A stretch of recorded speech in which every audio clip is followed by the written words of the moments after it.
ಮೋಸ ಮಾಡಿದ್ರು, ಅವೆಲ್ಲ ಮೋಸದಿಂದನೇ ಆಗಿದೆ. ಸೊ 1999ರಲ್ಲಿ ಯೇಸು ಕರ್ತನು ನಿಜವಾದ ದೇವರು, ಆತನು ಸತ್ಯ ದೇವರು, ಆತನಂಥ ದೇವರು ಯಾರೂ ಇಲ್ಲ ಅಂತೇಳಿ ನಾನು ಕಂಡುಕೊಂಡೆ. ಅದ್ರ ಬಗ್ಗೆ ಎಲ್ಲ ಹೇಳ್ಬೇಕಂದ್ರೆ ಸಮಯ ಸಾಲಲ್ಲ, ಅದಕ್ಕಾಗಿ ನಿಮಗೆ ಶಾರ್ಟಾಗಿ ಹೇಳ್ತಾ ಇದ್ದೀನಿ. 1999ರಲ್ಲಿ ನಾನು ಹರಿಹರ್ಗೆ ಹೋದೆ. ಹರಿಹರ್ಗೆ ಹೋದ ನಂತರ ಅಲ್ಲಿ ನೋಡಿದೆ ಸಿಚುವೇಶನ್, ಇದೇನಪ್ಪ ನಮ್ಮ ಥರ ಕಾಣ್ತಾ ಇದೆ ಅಂದ್ಕೊಂಡೆ. ಜಸ್ಟ್ ಮೊಣಕಾಲೂರಿದೆ ಅಷ್ಟೇ.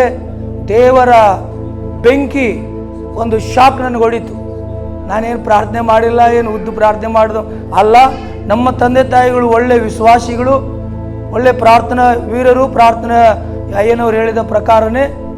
ಆದರೆ ಹರಿಹರದಲ್ಲಿ ಆ ಶಕ್ತಿ ಅಥವಾ ಕರೆಂಟ್ ಪಾಸ್ ಆಗೋದು ನಾನು ನೋಡಿದ್ದೀನಿ. ಅಲ್ಲಿಂದ ನನ್ನ ಪ್ರಾರಂಭ ಆಯಿತು ನಾನು ದೇವ್ರು ನಂಬೋದು. ಆಮೇಲೆ ದೇವ್ರಿಗೆ ಕೇಳಿದೆ, ದೇವರೇ ಮತ್ತು ನೀನು ಸೇವೆ ಮಾಡಬೇಕಂದ್ರೆ ನನಗೆ ಕೆಲಸ ಬೇಕಲ್ಲ ಅಂತ ಕೇಳಿದೆ. ಅನೇಕ ಗೌಂಡಿ ಕೆಲಸ ಮಾಡಿದೆ, ಅನೇಕ ಕೂಲಿ ಕೆಲಸ ಮಾಡಿದೆ, ಪೇಪರ್ ಮಿಲ್ಲಲ್ಲಿ ಕೆಲಸ ಮಾಡಿದೆ, ಅನೇಕ ಸ್ಥಳಗಳಿಗೆ ನಾನು ಕೆಲಸಕ್ಕಾಗಿ ಹೋದೆ. ಯಾರೂ ನನ್ನನ್ನು ಪ್ರೀತಿಸೋರಿಲ್ಲ, ಯಾರೂ ನನ್ನನ್ನು ಗೌರವಿಸೋದಿಲ್ಲ, ಯಾರೂ ಕೂಡ ನನ್ನನ್ನು ನೋಡೋರು ಇಲ್ಲ. ನೀವು ಧನ್ಯರು, ಹಲ್ಲೆಲೂಯಾ. ನೀವು ಬಹಳ ಸೌಭಾಗ್ಯಶಾಲಿಗಳು. ನಿಮ್ಗಾದ್ರೆ ಗೌರವಿಸ್ತಾನಂಗೆ ಅದೂ ಇಲ್ಲ, ಸರಿಯಾಗಿ ಊಟ ಇಲ್ಲ. ಯಾಕಂದರೆ ದಿನಕ್ಕೆ 6 ಫಿಲಿಮ್ ನೋಡಿದಂಥ ವ್ಯಕ್ತಿ ನಾನು. ನಿಮ್ಮಲ್ಲಿ ಯಾರೂ ಇಲ್ಲ, ನೋಡಿದರೆ ಯಾರಾದರೂ ದಿನಕ್ಕೆ 6 ಫಿಲಿಮ್ ಕಣ್ಣು ಹಂಗೆ ಇಟ್ಕೊಂಡು ನೋಡ್ತಾನೇ ಇರ್ತೇನೆ ನಾನು. ಹಗಲು ರಾತ್ರಿ ನೋಡೋದು ನನ್ನ ಕೆಲಸ. ಎಲ್ಲಿ ಟಿ ವಿ ಸಿಗ್ತದೆ ಅಲ್ಲಿ ಓಡಬೇಕು, ಟಿ ವಿ ನೋಡಬೇಕು, ಫಿಲಿಮ್ ನೋಡಬೇಕು. 2000ರಲ್ಲಿ ದೇವ್ರ ಕಾರವಾರ ಹೋದೆ. ಅಲ್ಲಿ ನನಗೆ ಆರ್ಮಿ ಜಾಯ್ನ್ ಆಯಿತು. ನಾನು ಎಂಟ್ರಿ ಪಾಸ್ ಆದೆ. ಹೆಂಗೆ ಅದಂದರೆ ಸೋಲೆ ಪಿಕ್ಚರ್ ಸ್ಟೋರಿ ಬರೆದಂಥ ವ್ಯಕ್ತಿ ನಾನು. ಹಲ್ಲೆಲೂಯಾ. ಮಹಾತ್ಮ ಗಾಂಧೀಜಿ ಬಗ್ಗೆ ಗೊತ್ತಿಲ್ಲ, ಸಾಲಿ ಕಲ್ತಿದ್ದೇನೆ ಹೊರತು ಅವ್ರ ಬಗ್ಗೆ ನನಗೆ ಗೊತ್ತಿಲ್ಲ. ಏನು ಬರಿಬೇಕು, ಏನಿದೆ ನನ್ನ ಕಡೆ ಶಬ್ದ, ಯಾಕಂದರೆ ನಾನು ಉಡಾಳ. 9th ಸ್ಟ್ಯಾಂಡರ್ಡ್ ಓದಿದ್ದೀನಿ, 2 ಸಲ ತತ್ತಿ ತೊಗೊಂಡಿದ್ದೀನಿ. ಎಷ್ಟು ಸಲ? 2 ಸಲ ತತ್ತಿನೇ ಸಿಕ್ಕಿದ್ದಾವೆ, ನೋ ಮಾರ್ಕ್. ಯಾಕಂದರೆ ಪ್ರಶ್ನೆಗೆ ಪ್ರಶ್ನೆ ಬರೆಯುವಂಥ ವ್ಯಕ್ತಿ ನಾನು. ಆದರೆ 2000 ಇಸ್ವಿಯಲ್ಲಿ ಎಕ್ಸಾಮ್ ಇತ್ತು, ಫಿಸಿಕಲ್ ಪಾಸ್ ಎಲ್ಲ ಪಾಸ್ ಆದೆ. ಆಮೇಲೆ ಎಕ್ಸಾಮ್ ಇಟ್ಟರು, ಸೋಲೆ ಪಿಕ್ಚರ್ ಸ್ಟೋರಿ ಬರೆದು ಪಾಸ್ ಆಗಿದ್ದೀನಿ. ಆ ಪಾಸ್ ಮಾಡಿದ ಯಾಮ ನಂಗೆ ಗೊತ್ತಿಲ್ಲ, ಅದು ನೋಡಿದ್ನೂ ಇಲ್ಲ ಗೊತ್ತಿಲ್ಲ. ಆದರೆ ನನಗೆ ಮಿಲ್ಟ್ರಿ ಜಾಬ್ ಬಂತು, ಎಲ್ಲ ಪಾಸ್ ಆದೆ. 8 ವರ್ಷ ನಾನು 4 ವರ್ಷ ಕಾಶ್ಮೀರಲ್ಲಿದ್ದೆ, 4 ವರ್ಷ ನಾನು ಬಾಂಗ್ಲಾದೇಶ್ ಮೇಘಾಲಯದಲ್ಲಿ ಬಾರ್ಡ್ರಲ್ಲಿ ನಾನು ಕೆಲಸ ಮಾಡ್ತಾಯಿದ್ದೆ. ಅಲ್ಲಿ ಕೂಡ ಅನೇಕ ಅವಮಾನಗಳು, ಅನೇಕ ನಿಂದೆಗಳು ಎಲ್ಲ ಬಂದು, ಆದರೂ ಕೂಡ ನಾನು ಬಾಂಗ್ಲಾದೇಶ ಬಾರ್ಡರ್ ಕ್ರಾಸ್ ಆಗಿ, ನಾನು ಇಂಡಿಯಾ ಕ್ರಾಸ್ ಆಗಿ ಬಾಂಗ್ಲಾದೇಶ್ಗೆ ಹೋಗ್ಬಿಟ್ಟೆ. ಕೈಮಾ ಮಾಡಿಬಿಡ್ತಾರೆ. ಕೈಮಾ ಚಿಕನ್ ಪೀಸ್ ಹೆಂಗೆ ಮಾಡ್ತಾರೆ ನೋಡಿ, ಮಟನ್ ಪೀಸ್ ಹಂಗೆ ಪೀಸ್ ಮಾಡ್ತಾರೆ. ಅವ್ರ ಬಾರ್ಡ್ರಲ್ಲಿ ಹೋಗಿ ಅವರನ್ನೇ ಓಡಿಸ್ತಾ ಇದ್ದೀನಿ ನಾನು. ನನಗೆಷ್ಟು ಧೈರ್ಯ ಇರಬೇಕು ಅಲ್ವಾ? ಯಾಕಂದರೆ ನನ್ನ ಧೈರ್ಯ ಯಾರು? ಕರ್ತನೇ. ಆದರೆ ಅಲ್ಲಿ ನಾನು ಕೆಲಸ ಮಾಡುವಾಗ 2008ರಲ್ಲಿ ದೇವ್ರು ನನಗೆ ಕಾಲ್ ಮಾಡಿದರು, ನನ್ನ ಜೊತೆ ಮಾತಾಡಿದರು. ನನ್ನ ಮಗನೇ ನೀನು ಸೇವೆ ಮಾಡಬೇಕು ಅಂತೇಳಿ, ಈ ವರ್ಷ ಅಲ್ಲ ಮುಂದಿನ ವರ್ಷ ಅಂತೇಳಿದರು. 2009ರಲ್ಲಿ ನನ್ನ ಸೇವೆ ಪ್ರಾರಂಭ ಆಯಿತು. 2008ರಲ್ಲಿ ದೇವರು ನನ್ನೊಂದಿಗೆ ರಾತ್ರಿ ಸಮಯದಲ್ಲಿ ಮತ್ತೆ ಮಾತಾಡಿದರು. ಮೈ ಸನ್, ಅದು ರಾತ್ರಿ 12-1 ಗಂಟೆ ಸಮಯದಲ್ಲಿ ಇಂಚುಮಿಂಚು ಆ ಸಮಯ ದೇವರು ನನ್ನ ಜೊತೆ ಮಾತಾಡ್ತಾ ಇದ್ದಾರೆ. ದೇವ್ರು ಹೇಳಿದ, ನೀನು ಯಾವ ಸ್ತ್ರೀಯರನ್ನು, ಯಾವ ತಾಯಿಂದ್ರನ್ನು, ಯಾವ ನನ್ನ ಮಕ್ಕಳನ್ನು ನೀನು ಅಸಹಿಸಿಕೊಂಡಿದೆಯೋ, ಅವರನ್ನು ತುನಿಕಾರ ಮಾಡಿದೆಯೋ, ಅವರನ್ನು ಧಿಕ್ಕಾರ ಮಾಡಿದೆಯೋ, ಅವರಂದ್ರೆ ನೀನು ಅಸಹಿಸಿಕೊಳ್ತೀಯೋ ಅವರನ್ನು ನೀನು ಪ್ರೀತಿಸಬೇಕು, ಅವ್ರ ಮಧ್ಯದಲ್ಲಿ ನೀನು ಹೋಗಬೇಕು. ನಾ ಹೇಳಿದೆ, ದೇವರೇ ಮೊದಲೇ ಅವರು ಅಲಂಕಾರವಾಗಿರ್ತಾರೆ, ಅವ್ರು ಅಂದವಾಗಿರ್ತಾರೆ, ಅವ್ರ ಸ್ಟೈಲ್ ಹಿಂಗಿದೆಯಪ್ಪ, ಹಿಂಗಿದೆ ಹಿಂಗಿದೆ ಎಲ್ಲ ಹೇಳಿದೆ. ದೇವ್ರನ್ನ ಏನು ಮುಲಾಜ್ ಮಾಡಿಲ್ಲ, ದೇವ್ರು ಡೈರೆಕ್ಟ್ ಹೇಳಿದೆ, ದೇವ್ರೆ ಹಿಂಗೆಲ್ಲ ಇರ್ತಾರಪ್ಪ ನಮ್ಮ ಜನ, ಅವ್ರು ಒಳ್ಳೆಯವರು. ಯಾಕಂದ್ರೆ ನನ್ನ ದೃಷ್ಟಿಯಲ್ಲಿ ನಾನು ಕೆಟ್ಟವನಂತ ಇದೆ. ಅದೇ ದೇವ್ರ ದೃಷ್ಟಿಯಲ್ಲಿ ಅವ್ರು ಒಳ್ಳೆಯವರು, ಕೆಟ್ಟವ್ರು ಹೇಳಿಕ್ಕೆ ನಾನೇ ಯಾರು? ಆದರೆ ನನ್ನ ಸ್ವಭಾವ ಅದು. ಇವ್ರು ನನ್ನ ತಂದೆ ತಾಯಿ ಅನ್ಲಿಕ್ಕೂ ನಾಚಿಕೆ ನನಗೆ. ಇವ್ರು ನನ್ನ ತಂದೆ ತಾಯಿ ಅಂತೇಳಿ ಹೇಳಲಿಕ್ಕೂ ಕೂಡ ನಾಚಿಕೆ ಪಟ್ಟಂಥ ವ್ಯಕ್ತಿ ನಾನು. ನೋಡ್ರಿ, ಹೆಣ್ಮಕ್ಳು ಅಂದ್ರೆ ನಂಗೆ ಆಗಲ್ಲ. ಆದರೆ ದೇವರು ನನ್ನೊಂದಿಗೆ ಮಾತಾಡಿದ, ದೇವರು ಹೇಳಿದ, ನೀನು ನನ್ನ ಸೇವೆ ಮಾಡಬೇಕು, ನನ್ನ ಕೆಲಸ ಮಾಡಬೇಕು, ನನ್ನ ಜನರನ್ನು ನೀನು ಪ್ರೀತಿಸಬೇಕು ಅಂತೇಳಿ ದೇವರು ನನ್ನೊಂದಿಗೆ ಮಾತಾಡಿದರು.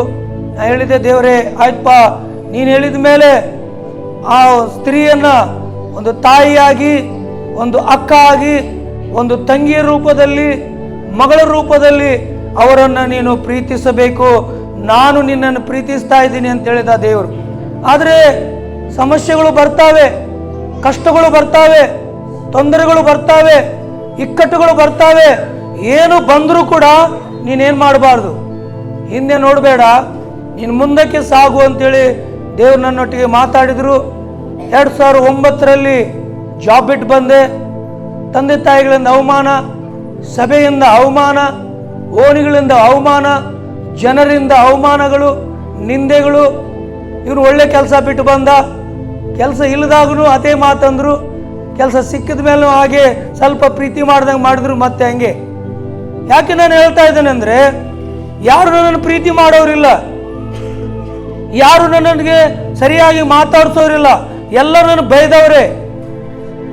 ಕೊನೆಗೆ ನನ್ನ ಅತ್ತಿ ಮಾವ ಕೂಡ ನನಗೆ ಬೇಯಲಿಕ್ಕೆ ಸ್ಟಾರ್ಟ್ ಮಾಡಿದರು. ನಿನಗೆ ನಾವು ಹುಡುಗಿ ಕೊಟ್ಟಿವಿ, ಯಾಕಾರ ಕೊಟ್ಟಿವಿ. 2002ರಲ್ಲಿ ನನ್ನ ಮದುವೆ ಆಯಿತು. ಮದುವೆ ಆದ ನಂತರ ನಾನು ಜಾಬ್ ಬಿಟ್ಟೆ, ಯಾಕಂದರೆ ಆಲ್ರೆಡಿ ನಾನು ಬಿಟ್ಟುಬಿಟ್ಟಿದ್ದೇನೆ ಜಾಬ್. ಹಾಗೆ ಮತ್ತೆ ದೇವರು ಮಾತಾಡಿದರು. ಮಲಾಕಿ ಅಂದರೆ ಯೆಹೋವ ದೂತ ಎಂಬುದು ಅರ್ಥ. ಮತ್ತೆ ದೇವರು ಮಾತಾಡಿದರು. ಮತ್ತೆ ಹೋದೆ. ಮತ್ತೆ 3 ತಿಂಗಳು ಸೆರೆಮನೆಯಲ್ಲಿದ್ದೆ, ಜೈಲಲ್ಲಿದ್ದೆ. ನಾನು ಮದುವೆ ಆದರೂ ಕೂಡ ಹೋಗಲಿಲ್ಲ. ಮತ್ತೆ ಹೋದೆ. ನನಗೆ ಸೆರೆಮನೆ ಹಾಕಿದ್ರು. ನಾನೇನು ಕೊಲೆ ಮಾಡಲಿಲ್ಲ, ನಾನೇನು ಅನ್ಯಾಯ ಮಾಡಲಿಲ್ಲ, ನಾನೇನು ಮೋಸ ಮಾಡಲಿಲ್ಲ. ಆದರೂ ಕೂಡ ಸೆರೆಮನೆಯಲ್ಲಿ ಹಾಕಿದ್ರು. 3 ತಿಂಗಳು ನಾನು ಜೈಲಲ್ಲಿದ್ದೆ. ನಮ್ಮದೇ ಆದಂಥ ಆರ್ಮಿಯಲ್ಲಿ ಒಂದು ಜೈಲು ಇರ್ತದೆ, ಅದರೊಳಗೆ ಹಾಕಿದ್ರು. ಬ್ಲೇಡ್ ಇಡ್ಲಿಕ್ಕೆ ಕೊಡಲ್ಲ, ಏನು ಇಡ್ಲಿಕ್ಕೆ ಕೊಡಲ್ಲ. ಆದರೆ ನನ್ನ ದೇವರು ಪ್ರೀತಿಸ್ತಾನೆ. ಅಲ್ಲಿ ದೇವರು ಮಾತಾಡಿದ್ರು, ನಾನಿನ್ನು ಪ್ರೀತಿಸ್ತೇನೆ ಅಂತ ಹೇಳಿದರು. ಹೀಗೆ 8 ವರ್ಷ ಮಾಡಿದೆ ನಾನು ಜಾಬು. 2009ರಲ್ಲಿ ಬಂದೆ. ಅನೇಕ ಅವಮಾನಗಳು, ಅನೇಕ ತುಣಿಕಾರಗಳು ನನಗೆ ಸಂಭವಿಸ್ತಾ ಇದ್ದು. ಏನು ಮಾಡಬೇಕು ಗೊತ್ತಾಗ್ತಿಲ್ಲ. ಕೆಲಸ ಬೇರೆ ಬಿಟ್ಟು ಬಂದಿದ್ದೀನಿ, ಮದುವೆ ಬೇರೆ ಆಗಿದೆ, ಮಗ ಹುಟ್ಟಿ ದೊಡ್ಡ ಮಗ ಇದ್ದಾನೆ. ನನಗೆ 3 ಮಕ್ಕಳಿದ್ದಾರೆ. 3ನೇ ಮಗ ನಂಗೆ ಲೇಟ್ ಆಗಿದೆ ಸ್ವಲ್ಪ, ಯಾಕಂದ್ರೆ ದೇವ್ರ ಕಡೆ ನಾನು ಕೇಳಿ ತಡ ಮಾಡಿ ಹುಡುಗಿ ಅಂತೇಳಿ ಅದು ನಾನು ದೇವ್ರ ಚಿತ್ತ, ಅದು ಹುಡುಗರು ಕೊಟ್ಟಿದ್ದೆ. ಹಲ್ಲೆಲೂಯಾ. ಏನು ಕೊಟ್ಟರು ಕೂಡ ದೇವರೇ ನಮಗೆ ಕೊಡೋದು. ಆದರೆ 2012 ಮಟ್ಟ ಎಲ್ಲ ಚೆನ್ನಾಗಿತ್ತು. 2013ರಲ್ಲಿ ಒಂದು ದೊಡ್ಡ ಅಪಘಾತ ಆಯಿತು, ಆಕ್ಸಿಡೆಂಟ್ ಆಯಿತು. ಒಬ್ಬ ಕಾರವರು ಕುಡಿದು ಇದೇ ಗದಗ ರೋಡ್ ಹುಬ್ಳಿಯಲ್ಲಿ ಬಂದು ನನಗೆ ಹೊಡೆದ್ರು ಅವರು. ಯಾಕೆ ನಿಮಗೆ ಗೊತ್ತು, ಅಲ್ಲಿ 4 ರೋಡ್ಗಳಾಗಿದೆ, ದೊಡ್ಡ ರೋಡ್ ಇದೆ, 4 ಬಸ್ಗಳು ಹೋಗ್ತಾ, ಅಷ್ಟು ದೊಡ್ಡ ರೋಡ್ ಅದು. ನಾನು ಆ ಕಡೆ ಕೋಣೆಯಲ್ಲಿದ್ದೀನಿ, ಈ ಕಡೆಯಿಂದ ಬಂದು ನಂಗೆ ಹೊಡೆದ್ರು ಅವರು. ಕಾರ್ ಬಂದು ಆಕ್ಸಿಡೆಂಟ್ ಮಾಡಿದ್ರು ಕೂಡ ಅವ್ರು ಬಂದು ನನಗೆ ಎದೆಗೆ ಒದ್ರು, 2 ಸಲ ಒದ್ರು. ಆದರೂ ಕೂಡ ನಾನು ಏನು ಅವರನ್ನು ಬೇಯಲಿಕ್ಕೆ ಆಗಲಿಲ್ಲ. ಕಾಲು ಕಟ್ಟಾಯಿತು, ರಕ್ತ ಹರಿತಾ ಇದೆ, ಎಲುಬು 1 ಇಂಚ್ ಹಾರೋಗಿದೆ. ನಾನು ಬಿದ್ದು ಬಿಟ್ಟಿದ್ದೀನಿ. ನಮ್ಮ ಅತ್ತೆ ಮಗ ಕೂಡ ಅವ್ರು ಗಾಡಿ ಹೊಡ್ತಾ ಇದ್ರು, ನಾವು ಬಿದ್ದು ಬಿಟ್ಟಿದ್ದೀವಿ. ಕಾಲು ಏಕ್ದಮ್ ಪೂರ ಕಟ್ಟಾಗಿದೆ, ರಕ್ತ ಹರಿತಾ ಇದೆ. ನೀನು ನಾನು ಹಿಡಿ ಅಂತೇಳಿ ಹೀಗೆ 1 ತಾಸಾಯಿತು. ನನಗೆ ಒದ್ರೂ ಕೂಡ ನಾನು ಒಂದು ಮಾತ್ರ ನೆನಪಿದೆ ನನಗೆ, ಆ ಆಕ್ಸಿಡೆಂಟ್ ಆದರೂ ಕೂಡ ಆ ರೋಡಲ್ಲಿ ಬಿದ್ದಿದ್ದೀನಿ. ವಾಚ್ ಒಂದು ಕಡೆ ಹಾರೋಗಿದೆ, ಬೂಟ್ ಒಂದು ಕಡೆ ಹಾರೋಗಿದೆ, ಈ ಕಲರ್ ಪ್ಯಾಂಟ್ ಇದೆ, ಪ್ಯಾಂಟ್ನು ಹರಿದೋಗಿದೆ, ರಕ್ತ ಹರಿತಾ ಇದೆ, ಕತ್ಲಾಗಿದೆ. ನೀ ಹಿಡಿ ನಾ ಹಿಡಿ ಅನ್ಕೋತಾ ಇದ್ರೆ 108ಗೆ ಫೋನ್ ಮಾಡಿದ್ರು, ಯಾವುದು ಬರಲಿಲ್ಲ. ಹಾಗೆ ಇಂಚುಮಿಂಚು 1-1.5 ತಾಸಾಗಿದೆ. ಹಾಗೆ ಇದೆ, ನಾನು ಪ್ರಜ್ಞೆ ಹೋಗಲಿಲ್ಲ. ಆದರೆ ಒಂದು ನೆನಪು ಮಾಡಿಕೊಂಡೆ, ದೇವರೇ, ಕಲ್ವಾರು ಶಿಲುವೆಯಲ್ಲಿ ನೀನು ಸುರಿಸಿದಂಥ ಆ ರಕ್ತ ಅದು ಅಮೂಲ್ಯವಾದದ್ದು, ಅದು ಶ್ರೇಷ್ಠವಾದದ್ದು, ಅದು ಬಹಳ ಅಮೂಲ್ಯವಾದದ್ದು ಅಂತೇಳಿ ಅದನ್ನು ನೆನಪು ಮಾಡಿ, ದೇವರೇ ಇವ್ರನ್ನ ಕ್ಷಮಿಸು ಅಂತ ಹೇಳಿದೆ. ನಾನು ಬದುಕಿದ್ರೆ ನಿನಗೋಸ್ಕರ ನೀನು ಸೇವೆ ಮಾಡ್ತೀನಿ. ಯಾಕಂದ್ರೆ ದೇವ್ರು ಕರೆದಿದ್ದ, ದೇವ್ರ ಮಾತು ಕೇಳಿಲ್ಲ. ದೇವ್ರಿಗೆ ಗೊತ್ತು. ಹೇಗೆ ಆತನು ತನ್ನ ಕಡೆ ಸೆಳ್ಕೋಬೇಕಂತ ಆತನಿಗೆ ಗೊತ್ತಿದೆ, ಹೇಗೆ ಆತನ ಕರಿಬೇಕು ಆತನಿಗೆ ಗೊತ್ತಿದೆ. ಪ್ರಿಯ ಸಹೋದರ, ಪ್ರಿಯ ಸಹೋದರಿಯೇ, ಒಂದು ವೇಳೆ ನಿಮ್ಮಲ್ಲಿ ಯಾರಾದರೂ ಆಗಿರುವುದಾದರೆ ದೇವ್ರ ಮಾತಿಗೆ ವಿಧೇಯರಾಗಿರಿ, ದೇವ್ರ ಮಾತನ್ನು ಕೇಳ್ರಿ, ದೇವ್ರ ಮಾತನ್ನು ಆಲಿಸಿರಿ. ಯಾಕಂದ್ರೆ ದೇವರು ನಮ್ಮ ಹಿತವನ್ನು ಬಯಸುವಂತ ದೇವರಾಗಿದ್ದಾನೆ. ಆತ ನಮ್ಮ ಒಳ್ಳೇದು ಬಯಸ್ತಾನೆ. ಯಾಕಂದ್ರೆ ನಮಗೋಸ್ಕರ ಆತನು ಚಿಂತೆ ಮಾಡುವಂತ ದೇವರಾಗಿದ್ದಾನೆ. 10 ತಿಂಗಳು ಇಂಚುಮಿಂಚು 1 ವರ್ಷ ನನ್ನ ಟ್ರೀಟ್ಮೆಂಟ್ ಆಗಿದೆ. 7 ಆಪರೇಷನ್ ಆಗಿದೆ ಈ ಕಾಲಿಗೆ, ರೈಟ್ ಕಾಲ್. ನೋಡ್ರಿ, ಡಾಕ್ಟರ್ ಹೇಳಿದ್ರು ಕಾಲ್ ತೆಗಿಬೇಕಂದ್ರು, ಆದ್ರೆ ಕಾಲ್ ತೆಗಿಲಿಕ್ಕೆ ಆಗ್ಲಿಲ್ಲ. ಏನೆಲ್ಲ ಪ್ರಯತ್ನ ಮಾಡಿದ್ರು, ಆದ್ರೂ ಕೂಡ 7 ಆಪರೇಷನ್ ಈ ಕಾಲಿಗೆ ಆಗಿದೆ. ನಾನು ಒಂದೇ ಒಂದು ತೀರ್ಮಾನ ಮಾಡಿದೆ, ಅದು 2013 20ನೇ ತಾರೀಕಿನಂದು ಅದು ಭಯಂಕರವಾದ ಆಕ್ಸಿಡೆಂಟ್ ಆಗಿದೆ ರಾತ್ರಿಯಲ್ಲಿ. ಆದರೆ 1 ವರ್ಷ ಟ್ರೀಟ್ಮೆಂಟ್ ಆಗಿದೆ. ಅದರಲ್ಲಿ 2014ರಲ್ಲಿ 7ನೇ ತಾರೀಕಿಗೆ ದೇವರು ನನಗೊಂದು ಪ್ರವಚನ, ದೇವರೊಂದು ಅಭಿಷೇಕ ನನ್ನ ಮೇಲೆ ಬಂತು. ದೇವರು ಹೇಳ್ತಾನೆ, ನಿನಗೆಲ್ಲ ಪರಿಪೂರ್ಣವಾಗಿ ಬಿಡುಗಡೆ ಆಗಿದೆ, ಸಂಪೂರ್ಣ ಬಿಡುಗಡೆ ಆಗಿದೆ, ನೀನು ಗುಣ ಹೊಂದಿದೀಯಾ, ನಿನಗೆ ಗುಣವಾಗಿದೆ ಅಂತೇಳಿ ಹೇಳುವುದನ್ನು ನಾನು ಕೇಳಿದ್ದೇನೆ ಆ ದರ್ಶನದಲ್ಲಿ. ಅವತ್ತಿಂದ ನಾನು ಪ್ರಾರಂಭವಾಯಿತು. ಇವತ್ತಿವರೆಗೂ ನನ್ನ ಸೇವೆಯಲ್ಲಿ ನಂಬಿಗಸ್ತನಾಗಿ ನಾನು ಹೋಗ್ತಾ ಇದ್ದೇನೆ. ನಾನು ಯಾರ ಕಡೆ ಏನು ಚಾಚಿಲ್ಲ, ನಾನು ಯಾರ ಕಡೆ ಏನು ಕೇಳಲ್ಲ. ಯಾಕಂದ್ರೆ ನನ್ನನ್ನು ಕರೆದಾತನು ದೊಡ್ಡವನಾಗಿದ್ದಾನೆ, ನನ್ನನ್ನು ಆತನು ಪ್ರೀತಿಸುತ್ತಾನೆ. ಅದಕ್ಕಾಗಿ ಆತನು ಇವತ್ತಿಗೂ ಕೂಡ ನಾನು ನಡೆಸ್ತಾ ಇದ್ದೇನೆ. ನಾನು 7 ರಾಜ್ಯಗಳನ್ನು ತಿರುಗಿ ಬಂದಿದ್ದೇನೆ. ಆದರೆ ದೇವರ ಸೇವೆಯಲ್ಲಿ ಮಾತ್ರ ನಾನು ಅನೇಕ ರಾಜ್ಯಗಳಿಗೆ ನಾನು ಹೋಗ್ತಾ ಇದ್ದೇನೆ. ನನ್ನ ಒಂದು ಆಸೆ ಏನಂದ್ರೆ, ನಾನು ಯಾವ ಸಭೆಗೆ ಕರೆಯಲ್ಪಡ್ತಾರೋ ಆ ಸಭೆಯನ್ನು ಬಲಪಡಿಸಬೇಕು, ಆ ಜನರನ್ನ ನಾನು ಬಲಪಡಿಸಬೇಕು, ಅಲ್ಲಿರುವಂಥ ವ್ಯಕ್ತಿಗಳನ್ನ ಗುರುತಿಸಬೇಕು, ಅವರನ್ನ ಪ್ರೋತ್ಸಾಹಿಸಬೇಕು, ಅವರನ್ನ ಬಲಪಡಿಸಬೇಕು, ಅವರನ್ನು ಗುರುತಿಸಿ ಅವ್ರು ಏನು ಮಾಡಬೇಕಂದ್ರೆ ನಾವು ಬಲಪಡಿಸುವಂಥವರಾಗಿರಬೇಕು. ಇದು ನನ್ನ ಸೇವೆ. ಯಾಕಂದ್ರೆ ಈ ಒಂದು ಸಮಯ ನಾನು ನಿಮ್ಮ ಮಧ್ಯದಲ್ಲಿ ಇದ್ದೇನೆ ಅಂದ್ರೆ ಅದು ದೇವರ ಕೃಪೆ. ನಾನು ಒಂದು ಹಾಡು ಹಾಡಬೇಕಂದ್ರೆ 3 ದಿನ ಉಪವಾಸಗಳು, 7 ದಿನ ಉಪವಾಸಗಳು, 21 ದಿನ ನಾನು ಉಪವಾಸ ಪ್ರಾರ್ಥನೆ. ನಾನು ದೇವರಲ್ಲಿ ಬೇಡುವುದು ಒಂದೇ, ಕರ್ತನೆ ನಿನ್ನ ಚಿತ್ತ ಏನಿದೆ ಅದು ನೆರವೇರಬೇಕೆಂಬುದಾಗಿ, ನಿನ್ನ ಇಷ್ಟಗಳು ನೆರವೇರಬೇಕೆಂಬುದೇ ನನ್ನ ಒಂದು ಆಸೆ, ನನ್ನ ಒಂದು ಗುರಿಯಾಗಿದೆ. ನನ್ನ ಎಲ್ಲ ಬ್ಯಾಕ್ಗ್ರೌಂಡ್ ಹಿಂದೂ ಬ್ಯಾಕ್ಗ್ರೌಂಡೇ, ಎಲ್ಲ ಉಡಾಳ್ ಬ್ಯಾಕ್ಗ್ರೌಂಡೇ. ನಾನು ಯಾರು ಹೆದರುವಂಥ ವ್ಯಕ್ತಿನೂ ಅಲ್ಲ. 100 ಜನ ಬಂದರೂ ಅಳಗಾಡಿಸ್ಬೋದು ಅಂತ ಒಬ್ಬ ಕ್ರೂರ ವ್ಯಕ್ತಿಯಾಗಿರುವಾಗ ದೇವರು ನನ್ನನ್ನೇ ಆರಿಸಿಕೊಂಡ್ರು, ನನ್ನನ್ನೇ ಕರೆದ್ರು, ನನ್ನನ್ನು ಪ್ರೀತಿಸ್ತಾ ಇದ್ದಾರೆ. ಯಾರು ನನಗೆ ಊಟ ಕೊಟ್ಟವರಲ್ಲ. ನಾನು ನಾಯಿಗೆ ಆಗ್ತಾ ಇದ್ದೀನಿ ಅಂತ ಹೇಳಿ ಆ ಥರ ನನಗೆ ಊಟ ಆಗ್ತಾ ಇದ್ರು. ಅಷ್ಟು ಕೀಳವಾಗಿ ನೋಡಿದಂಥ ವ್ಯಕ್ತಿ ನಾನು. ಇಷ್ಟೆಲ್ಲ ಮಾಡಿದರೂ ಕೂಡ ಈಗಲೂ ಕೂಡ ನಾನು ಹೇಳ್ತೇನೆ, ದೇವರೇ ಅವರನ್ನು ಕ್ಷಮಿಸು, ಅವ್ರನ್ನ ಮನ್ನಿಸು ರಾಜ. ಅವ್ರು ಗೊತ್ತಿಲ್ಲದೆ ಮಾಡಿದ್ದಾರೋ ಗೊತ್ತಿದ್ದು ಮಾಡಿದ್ದಾರೋ ನನಗಂತರೂ ಗೊತ್ತಿಲ್ಲ. ನೀನು ಹೇಳಿದೆಯಲ್ಲಪ್ಪ, ನೀನು ಪ್ರೀತಿಸಿ ಅಂತ ಹೇಳಿದಿ, ಅದಕ್ಕೆ ನಾನು ಪ್ರೀತಿಸ್ತೇನೆ. ನಿನ್ನ ಸ್ವಭಾವಗಳು, ನಿನ್ನ ಗುಣಗಳು, ನಿನ್ನಾಗೆ ನಾನು ಇರಬೇಕೆನ್ನುವಂಥ ಒಂದು ಆಸೆಯಿಂದ ನಾನು ಓಡ್ತೇನೆ. ನಾನು ಬೈಕ್ ಹೊಡಿಬೇಕಂದ್ರೆ ಇಂಚುಮಿಂಚು 850 ಕಿಲೋಮೀಟರ್ ಹೋಗ್ತೇನೆ. ನಾನು ಒಬ್ಬನೇ ಹೋಗ್ತೀನಿ, ಸ್ವಂತ ನನ್ನ ದುಡ್ಡಿಂದನೇ ನಾನು ಬೈಕ್ ತೊಗೊಂಡು ಹೋಗ್ತೇನೆ. ಒಂದು ಆತ್ಮಕ್ಕೋಸ್ಕರ ಆದರೂ ನಾನು 850 ಕಿಲೋಮೀಟರ್ ಕೂಡ ಹೋಗಿದ್ದೀನಿ. ನನ್ನ ಬಗ್ಗೆ ನಾನು ಹೇಳ್ಕೊಳ್ತಾ ಇಲ್ಲ, ನಾನೇ ಅಷ್ಟು ದೊಡ್ಡವನಲ್ಲ. ಆದರೆ ನನ್ನಲ್ಲಿ ಇರುವಾತನು ಆತನು ದೊಡ್ಡವನಾಗಿದ್ದಾನೆ. ಪ್ರಿಯ ದೇವರ ಮಕ್ಕಳೇ, ಇವತ್ತು ಕೂಡ ಒಂದು ವೇಳೆ ನಿಮ್ಮಲ್ಲಿ ಯಾರಾದರೂ ಆ ಥರ ನಿರಾಶೆ ಪಡ್ತಾ ಇದ್ದೀರಾ? ಯವನಸ್ಥರೇ, ಒಂದು ವೇಳೆ ನಿಮ್ಮ ತಂದೆ ತಾಯಿಗಳು ನಿಮ್ಮನ್ನು ಅವಮಾನ ಮಾಡಿದ್ದಾರೆ, ಅಥವಾ ಏನೋ ಅಂದಿದ್ದಾರೆ, ಅಥವಾ ಬೇದಿದ್ದಾರೆ, ಅಥವಾ ಇವಳು ಕೆಲ್ಸಕ್ಕೆ ಬಾರದವನು ಅಂದಿದ್ದಾರ, ಹೆದರಬೇಡ, ಭಯಪಡಬೇಡ. ಇವತ್ತೊಂದು ನಾನು ಗುಡ್ ನ್ಯೂಸ್ ಏನು ಹೇಳ್ತೇನೆ ಅಂದ್ರೆ, ನೀನು ಸಹಿಸ್ಕೋಬೇಕು. ಯಾಕಂದ್ರೆ ತಂದೆ ತಾಯಿಗಳು ನಿಮಗೆ ಒಳ್ಳೇದು ಕೇಳ್ತಾರೆ. ಯಾಕಂದ್ರೆ ನನ್ನ ಜೀವನದಲ್ಲಿ ಆ ಥರ ನಾನು ಸಫರ್ ಆಗಿದ್ದೇನೆ.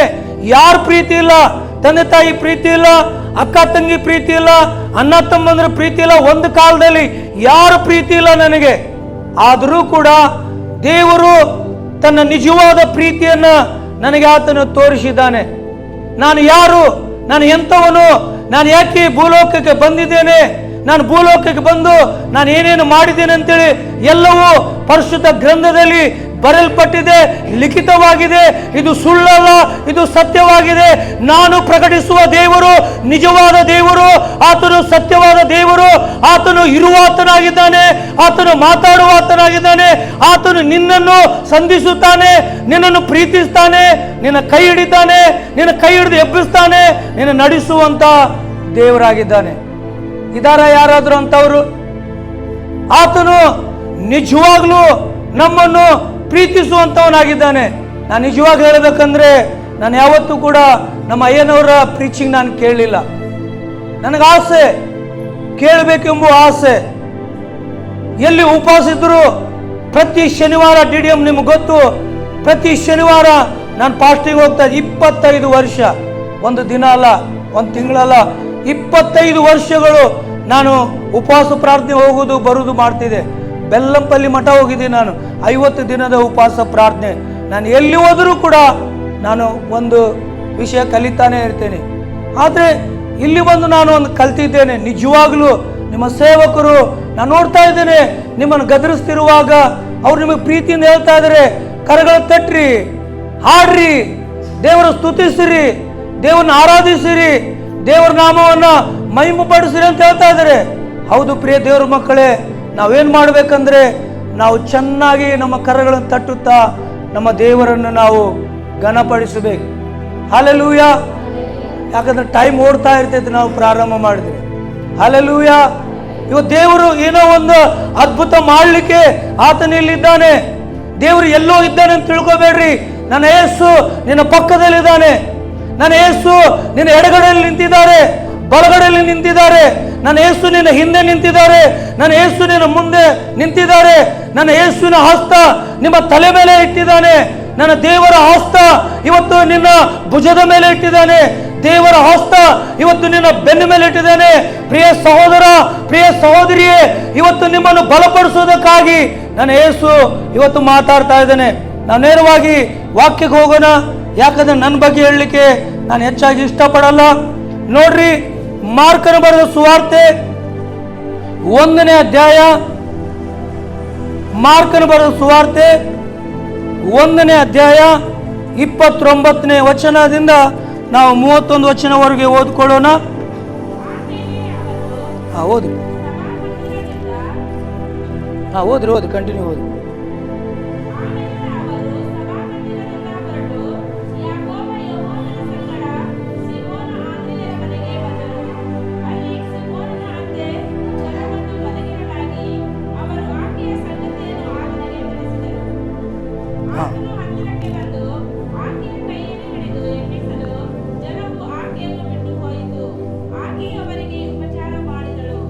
Hallelujah, hallelujah. ಪ್ರಿಯ ದೇವರ ಮಕ್ಕಳೇ, ಇವತ್ತು ದೇವರ ವಾಕ್ಯದಲ್ಲಿ ಹೇಳ್ತದೆ, వెంటనే వారు సమాజ మందిరము నుండి వెళ్ళి యాకోబుతోను యోహానుతోను సీమోను అంద్రే అనువారి ఇంట ప్రవేశించిరి. సీమోను అత్త జ్వరముతో పడి ఉండగా వెంటనే వారు ఆమెను గూర్చి ఆయనతో చెప్పిರಿ ಅಂತ ಅಂತಾನೆ. ನೋಡ್ರಿ, ಜ್ವರ ಇದು ಒಂದು ರೋಗ, ಇದು ಒಂದು ಕಾಯಿಲೆ ಎಂಬುದಾಗಿ ನಾವು ನೋಡ್ತಾ ಇದ್ದೇವೆ. ಇದು ಒಂದು ನೋವು. ಪ್ರಿಯ ದೇವರ ಮಕ್ಕಳೇ, ಇವತ್ತು ಪ್ರತಿಯೊಬ್ಬ ಮನುಷ್ಯನು ರೋಗದಿಂದ ನರಳುತ್ತಾ ಇದ್ದಾನೆ, ರೋಗದಿಂದ ಬಳಲ್ತಾ ಇದ್ದಾನೆ, ಕುಗ್ಗಿ ಹೋಗ್ತಾ ಇದ್ದಾನೆ, ಕುಂದಿ ಹೋಗ್ತಾ ಇದ್ದಾನೆ.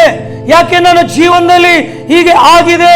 ಯಾಕೆ ನನ್ನ ಜೀವಿತದಲ್ಲಿ ರೋಗಗಳು ಕಾಡ್ತಾ ಇದೆ?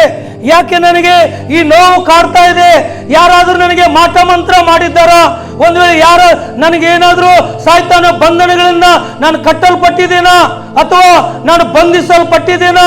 ಯಾಕೆ ನನ್ನ ಜೀವನದಲ್ಲಿ ಯಾಕೆ ನನ್ನ ಕಾರ್ಯಗಳು ಆಗ್ತಾ ಇಲ್ಲ ಅಂತೇಳಿ ಅಂದುಕೊಳ್ಬಹುದು ಪ್ರಿಯ ದೇವರ ಮಕ್ಕಳೇ. ಆದ್ರೆ ಇಲ್ಲಿ ಪೇತ್ರು ಅತ್ತೆ ಜ್ವರದಲ್ಲಿ ಇರುವಾಗ ಯಾರು ಕರೆದ್ರು?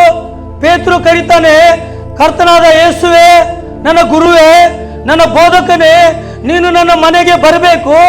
ಯಾಕಂದ್ರೆ ನನ್ನ ಮನೆಗೆ ನೀನು ಖಂಡಿತವಾಗಿ ಬರಬೇಕು, ಖಚಿತವಾಗಿ ಬರಬೇಕು. ಯಾಕಂದ್ರೆ ನನ್ನ ಅತ್ತೆ ಜ್ವರದಲ್ಲಿ ಇದ್ದಾಳೆ, ಅದಕ್ಕಾಗಿ ನೀನು ಬಂದು ಏನು ಮಾಡಬೇಕು? ಅವಳನ್ನ ಗುಣಪಡಿಸಬೇಕು. ನೋಡ್ರಿ, ಪೇತ್ರನ ಆಲೋಚನೆ ನೋಡ್ರಿ. ಪೇತ್ರ ಹೇಳ್ತಾ ಇದ್ದಾನೆ, ದೇವರೇ, ನನ್ನ ರಕ್ಷಕನೇ, ನೀನು ನನ್ನ ಮನೆಗೆ ಬರಬೇಕು.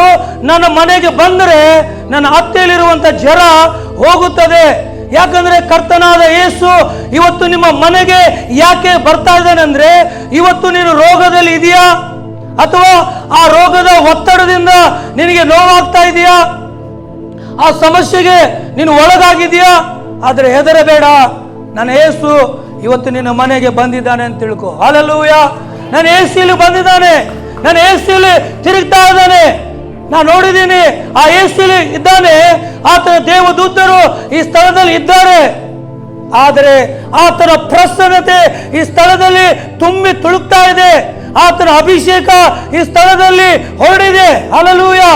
ಯಾಕಂದ್ರೆ ಇವತ್ತು ನಿಮ್ಮನ್ನು ಒಬ್ಬೊಬ್ಬರನ್ನ ಆತನ ಮುಟ್ಲಿಕ್ಕಿದ್ದಾನೆ. ಆಲ್ರೆಡಿ ಮುಟ್ಟಿದ್ದಾನೆ ಅಂತ ನಾನು ನಂಬುತ್ತೇನೆ. ಹಲ್ಲೆಲೂಯಾ.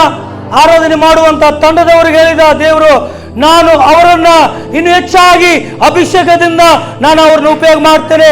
ಮುಂದಿನ ವರ್ಷ ಇನ್ನು ಹೆಚ್ಚಾಗಿ ಅಭಿಷೇಕದಲ್ಲಿ ನಡೀತೀರಾ. ಇದು ಪ್ರಾರಂಭವಾಗಿದೆ. ಹಲ್ಲೆಲೂಯಾ. ಇದು ನಿಜವಾಗ್ಲೂ ಇದು ಪ್ರಾರಂಭವಾಗಿದೆ ಪ್ರಿಯ ದೇವ್ರ ಮಕ್ಕಳೇ. ಅದಕ್ಕೆ ದೇವ್ರ ವಾಕ್ಯ ಹೇಳ್ತದೆ, ನೋಡ್ರಿ, ಇವತ್ತು ಯಾರಿಗಾದ್ರೂ ರೋಗ ಬಂದ್ರೆ ಏನಾಗ್ತದೆ ಗೊತ್ತಾ? ಅವರು ನರಳುತ್ತಾ ಇರ್ತಾರೆ, ಅವರು ಕಣ್ಣೀರು ಸುರಿಸ್ತಾ ಇದ್ದಾರೆ.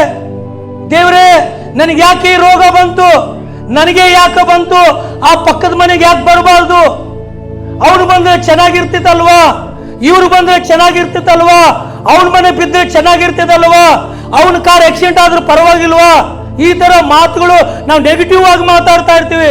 ದೇವ್ರೇ, ನನಗೆ ರೋಗ ಬಂದ್ರು ನಡೀತದೆ ಬಿಡು, ರೋಗ ಬರ್ಲಿ ನಾವೇ ಹೇಳ್ತೀವಿ.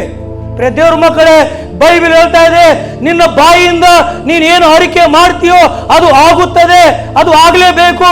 ಯಾಕಂದ್ರೆ ದೇವರು ನಮ್ಮ ಬಾಯಲ್ಲಿ ಎರಡು ಇಟ್ಟಿದ್ದಾನೆ, ಆಶೀರ್ವಾದ ಇಟ್ಟಿದ್ದಾನೆ, ಶಾಪ ಇಟ್ಟಿದ್ದಾನೆ. ನೀವು ಜ್ಞಾನೋಕ್ತಿಗಳು ಓದಬಹುದು, ಸಾಮೆತಲು ಅಂತ ತೆಲುಗಿನಲ್ಲಿ ಹೇಳ್ತಾನೆ. ಯಾಕೆ ನಾನು ಈ ಮಾತು ಹೇಳ್ತೇನೆ ಅಂದ್ರೆ, ನೋಡ್ರಿ, ಒಬ್ಬ ಮನುಷ್ಯ ರೋಗದಲ್ಲಿದ್ದರೆ ಏನ್ ಮಾಡ್ತದೆ? రోగము వేధిస్తుంది, రోగము బాధిస్తుంది, రోగము కన్నీళ్లు కార్చినట్లు చేస్తుంది. ఆ యొక్క రోగము నిన్ను గాయపరుస్తుందన్న. ಯಾಕಂದ್ರೆ ಒಂದು ರೋಗ ನಿನ್ನಲ್ಲಿ ಇರುವಾಗ ಅದೇನು ಮಾಡ್ತದೆ? ನಿನ್ನನ್ನು ವೇಧಿಸುತ್ತದೆ, ಇನ್ನು ಹೆಚ್ಚಾಗಿ ಕಷ್ಟ ಕೊಡ್ತದೆ, ಇನ್ನು ಹೆಚ್ಚಾಗಿ ತೊಂದರೆಗೆ ಒಳಗಾಗ್ತಿ.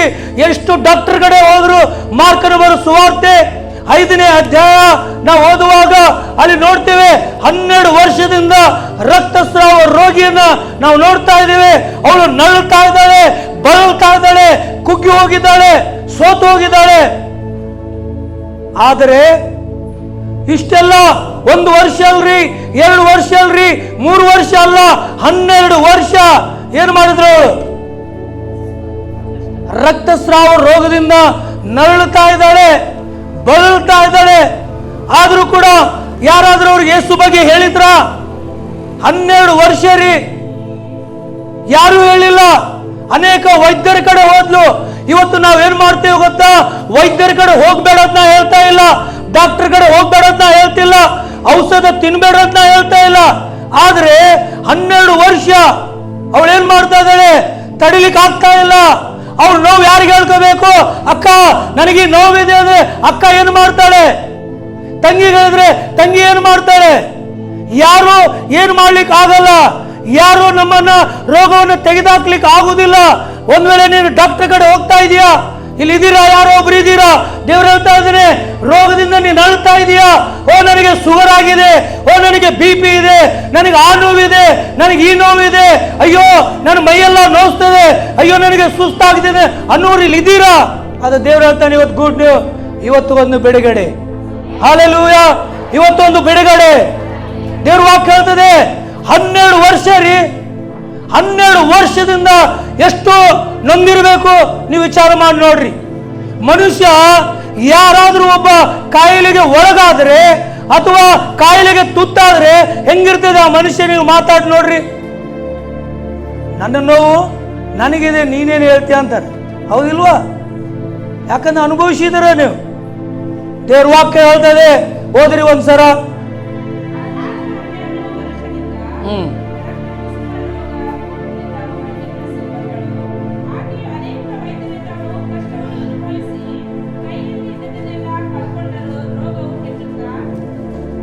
ಏನಾಗಿದಂತೆ? ಕೈಯಲ್ಲಿ ಇದ್ದುದೆಲ್ಲ ಕಳ್ಕೊಂಡ್ಲಂತೆ. ಇವತ್ತು ನೀವು ಕಳ್ಕೊಂಡಿದೀಯಾ? ಏನ್ ಕಳ್ಕೊಳ್ತಾ ಇದೀಯಾ? ಶಾಂತಿ ಇಲ್ವಾ? ಸಮಾಧಾನ ಇಲ್ವಾ? ನೆಮ್ಮದಿ ಇಲ್ವಾ? ಎಲ್ಲಿ ಹೋಗ್ಬೇಕು? ಯಾರ ಕಡೆ ಹೋಗ್ಬೇಕು? ನಮ್ಮ ಮಾವನ ಮನೆಗೆ ಹೋಗ್ಬೇಕಾ? ಇಲ್ಲ ಅತ್ತೆ ಮನೆಗೆ ಹೋಗ್ಬೇಕಾ?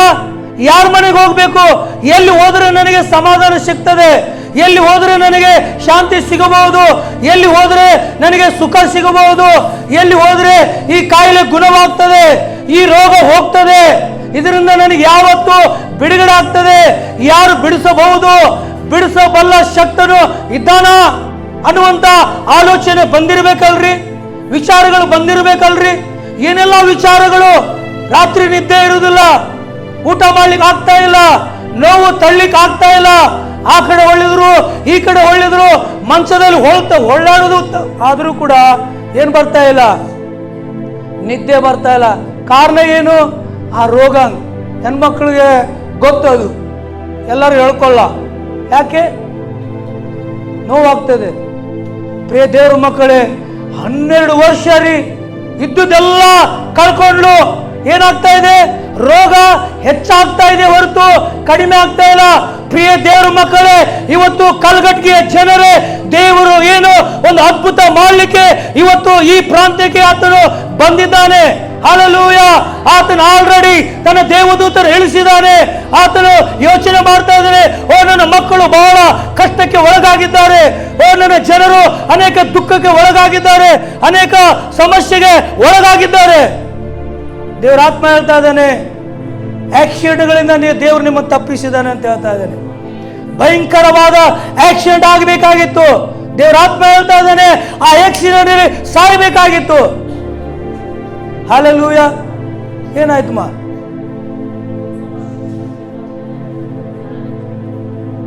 ನೋಡ್ರಿ, ಹಲ್ಲೆಲೂಯಾ! ಯಾಕೆ ಗೊತ್ತಾ? ಸಾಯುವುದು ದೇವರ ಚಿತ್ತವಲ್ಲ. ನೋಡ್ರಿ, ದೇವರು ಹೇಳ್ತಾ ಇದ್ದಾನೆ, ಎಕ್ಸಾಕ್ಟ್ಲಿ ಹೇಳ್ತಾ ಇದ್ದಾನೆ, ನೀನು ಯಾವುದರಿಂದ ಪೀಡಿಸಲ್ಪಡ್ತಾ ಇದೀಯಾ? ನೀನು ಹೆದರಬೇಕಾಗಿಲ್ಲ, ನೀನು ಯಾರ ಕಡೆ ಹೋಗ್ಬೇಕಾಗಿಲ್ಲ. ಬಾ ಕರ್ತನ ಕಡೆ, ಬಾ ಕ್ರಿಸ್ತನ ಕಡೆ.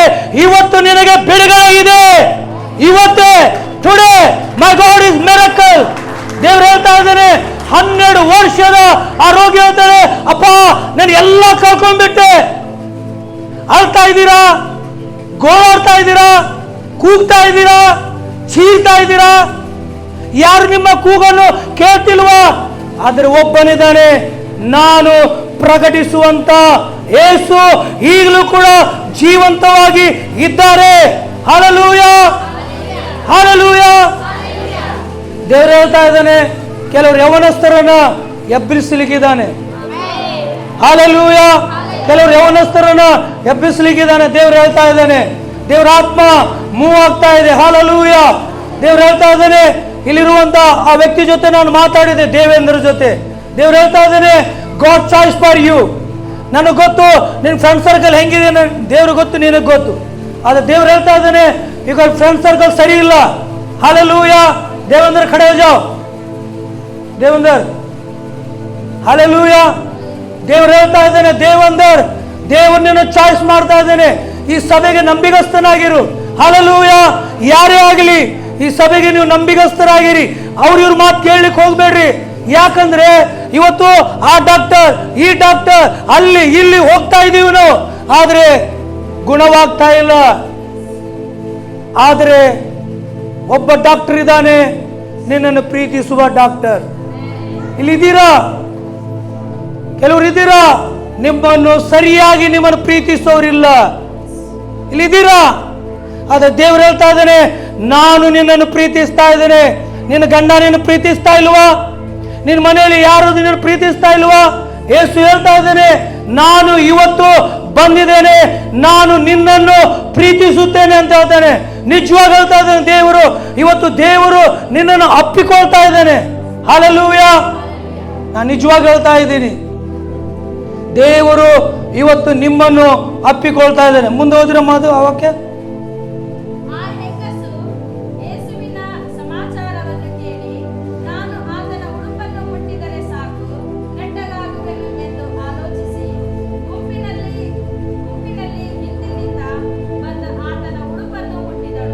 ಏನು ಹೇಳ್ತಾ ಇದ್ದಾಳೆ ಅಲ್ಲಿ? ಯಾರು ಹೇಳಿದ್ರಿ ಇವಳಿಗೆ? ಯಾರೊಬ್ರು ಹೇಳಿರ್ಬೇಕಲ್ಲ ಸಂದೇಶ. ಇವತ್ತು ನಮ್ಮ ಪಾಸ್ಟರ್ ಯಾಕೆ ಹೇಳ್ತಾರೆ? ಯಾಕೆ ಕೂಗ್ತಾರೆ? ಯಾಕೆ ಅವ್ರು ಚೀರ್ತಾರೆ? ಹಗಲು ರಾತ್ರಿ ಉಪವಾಸ ಇರ್ತಾರೆ, ಪ್ರಾರ್ಥನೆ ಮಾಡ್ತಾರೆ, ತಂದೆ ಬಳಿಗೆ ಹೋಗ್ತಾರೆ. ದೇವರೇ, ಇವತ್ತು ನಿನ್ನ ಮಕ್ಕಳಿಗಾಗಿ ನಾನು ಏನು ಮಾಡಬೇಕು, ನಿನ್ನ ಮಕ್ಕಳಿಗೆ ನಾನು ಏನು ಹೇಳಬೇಕು, ಇವತ್ತೇನು ಸಂದೇಶನ ಕೊಡಬೇಕಂತೇಳಿ ಹಗಲು ರಾತ್ರಿ ನಿಮಗೋಸ್ಕರ ಕರ್ತನ ಸನ್ನಿಧಾನದಲ್ಲಿ ಹೋರಾಡುವಂತ ವ್ಯಕ್ತಿಗಳವರು. ಅದಕ್ಕೆ ಸೇವಕರು ಅಂದ್ರೆ ನಿಮ್ಮ ಪರವಾಗಿ ಕರ್ತನ ಕಡೆ ಹೋಗಿ ಅವರು ಕೇಳ್ತಾರೆ, ಬೇಡ್ತಾರೆ. ದೇವರೇ, ಇವತ್ತು ನೀನೇನು ಮಾಡ್ತೀನಿ ನನಗೆ ಗೊತ್ತಿಲ್ಲ, ದೇವರೇ ನಿನ್ನ ಮಕ್ಕಳನ್ನು ಬಿಡಿಸು, ನಿನ್ನ ಮಕ್ಕಳ ಜೀವನದಲ್ಲಿ ಕಾರ್ಯ ಮಾಡು ಎಂಬುದಾಗಿ ಬೇಡುವಂತ ಸೇವಕರು. ಹಲ್ಲೆಲೂಯ. ನನಗೆ ತಿಳಿದಂತ ಸೇವಕರು. ಅದಕ್ಕಾಗಿ ಬೈಬಲ್ ಹೇಳ್ತಾ ಇದೆ, ಯಾರೋ ಒಬ್ಬರು ಹೇಳಿರ್ಬೇಕಲ್ವಾ? ನೋಡ್ರಿ, ಎಲ್ಲ ಕಳ್ಕೊಂಡ್ಬಿಟ್ಲು, ಇನ್ನ ಕತೆ ಮುಗೀತು. मेरा जिंदगी बेकार हो चुका है, मेरा जीवन बेकार हो चुका है, कोई नहीं मेरे सहारा, कोई मुझे नहीं देखता, मुझे पलट के नहीं देखता, सब लोग मुझे बिखर दिया, मुझे छोड़ दिया, सभी ने मुझे लात मार दिया, ना जाने क्या क्या कर दिया. ಏನೆಲ್ಲ ಹೇಳಿರ್ಬೋದಲ್ರಿ? ಎಲ್ಲ ಕಳ್ಕೊಂಡ್ರಿ. ಕಣ್ಣೀರೇ ಕಣ್ಣೀರೇ ಅಳ್ತಾ ಇದ್ದಾಳೆ, ಗೋಳಾಡ್ತಾ ಇದ್ದಾಳೆ. ಇಷ್ಟೆಲ್ಲ ಮಾಡಿದ್ರು ಕೂಡ ಆವಾಗ ಅವಳಿಗೆ ಗೊತ್ತಾಯಿತು ಒಬ್ಬನಿದ್ದಾನೆ ಅಂತೇಳಿ. ಹಲ್ಲೆಲೂಯ.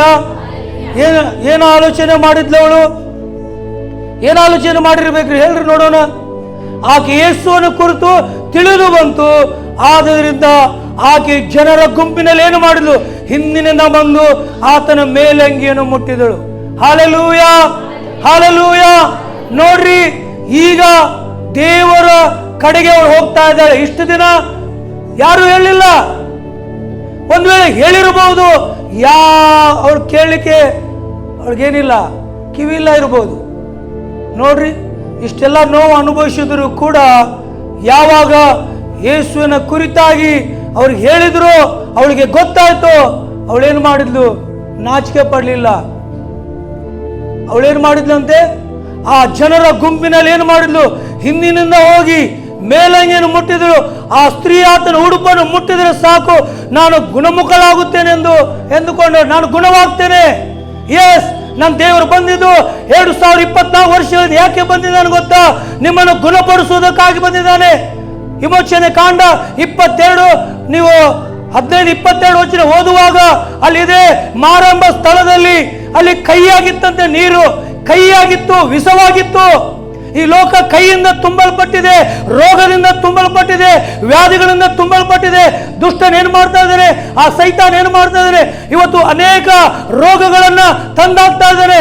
ವಿಧ ವಿಧವಾದಂತಹ ರೋಗಗಳು, ತರತರ ರೋಗಗಳು, ತರತರ ಬೇನೆಗಳನ್ನ ತಂದಾಕ್ತಾ ಇದ್ದಾನೆ. ಆದರೆ ದೇವರು ಹೇಳ್ತಾ ಇದ್ದಾನೆ, ನನ್ನ ಮಕ್ಕಳು ಯಾರು ಕೂಡ ರೋಗದಲ್ಲಿ ಇರಬಾರದು. ಪೇತ್ರತೆ ಗುಣವಾಯ್ತಾ ಇಲ್ವಾ? ಯಾಕಂದ್ರೆ ಯಾರು ಬಂದ್ರು? ಗುಣಪಡಿಸುವ ಯೆಹೋವ ರಾಫ ಅಲ್ಲಿ ಬಂದಿದ್ದಾನೆ. ಯಾವಾಗ ಆ ಯೆಹೋವ ರಾಫ ಬಂದಿದ್ದಾನೋ ಏನ್ ಮಾಡಿದ? ಅವಳು ಮುಟ್ಟಿದ ತಕ್ಷಣ ಏನಾಯ್ತಂತೆ? ಅವಳು ಜ್ವರ ಬಿಟ್ಟು ಹೋಯ್ತು, ದುಃಖ ಹೋಯ್ತು, ಕಣ್ಣೀರು ಹೋಯ್ತು, ಎಲ್ಲ ಹೋಯ್ತು. ಎಷ್ಟು ಸಂತೋಷ! ಏನು ಮಾಡಿದ್ಲು? ದೇವರಿಗೆ ಪರಿಚರ್ಯ ಮಾಡಿದ್ಲು. ನಾನು ನಿಜವಾಗಿ ಹೇಳಬೇಕಂದ್ರೆ, ನಾನು ಇವತ್ತು ಈ ಸ್ಥಾನಕ್ಕೆ ಬಂದಿದ್ದೇನೆಂದರೆ ನಾನು ಡೈರೆಕ್ಟಾಗಿ ಬಂದಿಲ್ಲ. ನಾನು ಕೂಡ ನಿಮ್ಮ ಹಾಗೆ ಕೂತ್ಕೊಂಡು ಕಸ ಗುಡಿಸೋಂಥ ವ್ಯಕ್ತಿ. ಚಾಪಿ ಹಾಕುವುದು, ಆಮೇಲೆ ಚೆನ್ನಾಗಿ ತೊಳೆಯುವುದು, ಸೇವಕರು ಬರುವುದು ಮುಂಚಿತವಾಗಿ ಎಲ್ಲ ಬಟ್ಟೆ ತೊಗೊಂಡು ಒರೆಸಿ ಎಲ್ಲ ಕುರ್ಚಿ ಹಾಕಿ ರೆಡಿ ಮಾಡಿ ಆಮೇಲೆ ನಾನು ಪ್ರಸಂಗಕ್ಕೆ ನಿಲ್ತಿದ್ದೆ ಸೇವಕರ ಜೊತೆಯಲ್ಲಿ.